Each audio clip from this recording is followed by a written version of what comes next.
Hello everyone, from michellewiththerapy.ca here, a psychotherapist in Ontario. In my last video, I was talking about how post-traumatic stress disorder impacts people with ADHD and neurodivergent. I do have some clients who also are on the autism spectrum, and their experiences with traumatic events are a bit different as well. So when a person with ADHD experiences a traumatic event, within the traumatic event, they're usually very, very calm because it's like our rational brain completely takes over and our emotional brain kind of takes a seat and says, okay, manage the situation, manage the chaos, and we'll deal with everything else later. And that tends to be what we do. We tend to be the best person to have in a chaotic situation, an emergency situation. We can kind of do all the steps, keep really calm, keep people around us really calm. But then when it's done, that's when the emotional wreckage, in a sense, hits. Because we experience sort of memories in movies. So it's like someone hit play and then all of a sudden we're replaying what happened. And in that replay, the reality, the sensations, the smells, the everything, it's like we're there again. That kind of replay.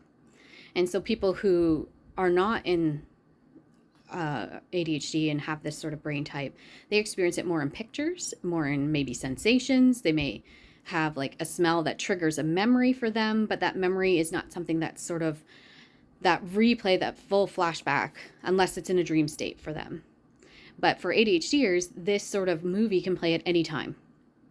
And it can be really distressing. It can be at inopportune moments. Something triggered and the movie starts playing.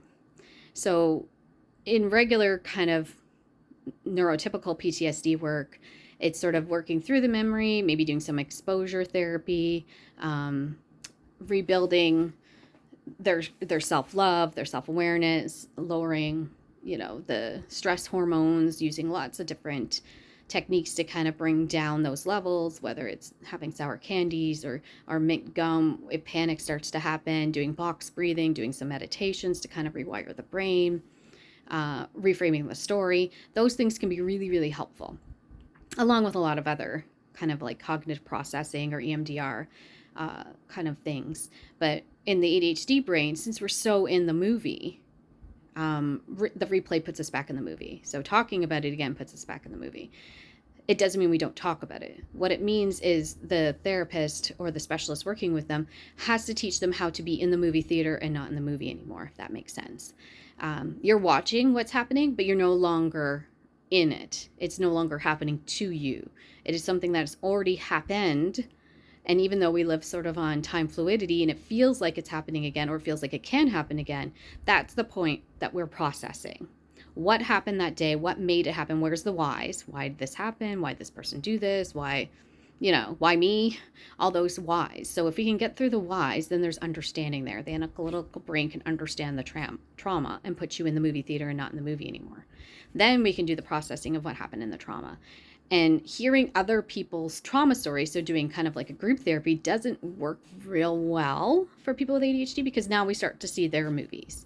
And their movies start to impact our movies, and then we start to kind of like feel injustice for them. So we start to have an emotional response to their traumatic story, especially if that had anything to do with, some of the awful things that happen to people, like abuses or other people harming them. Now we're feeling invested in the rights and wrongs of what happened there. We're going to want to know why, but we can't ask the why because that's sort of like not what you do.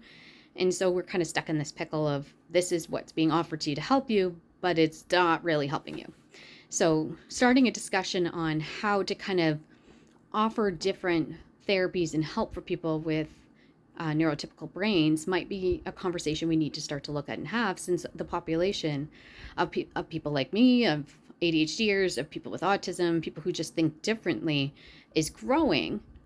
We need to start looking at how we can properly support them because unfortunately traumatic events continue to happen.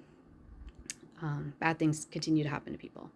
And so we need to best support them so they can move forward in life. So I just kind of want to start that conversation and start those thoughts on it. Okay? So if anybody wants to pop in, send a message. Once you live in Ontario and you want a virtual therapy or some in-person therapy, come to my website, michellewiththerapy.ca. Okay, have a great day. Bye-bye.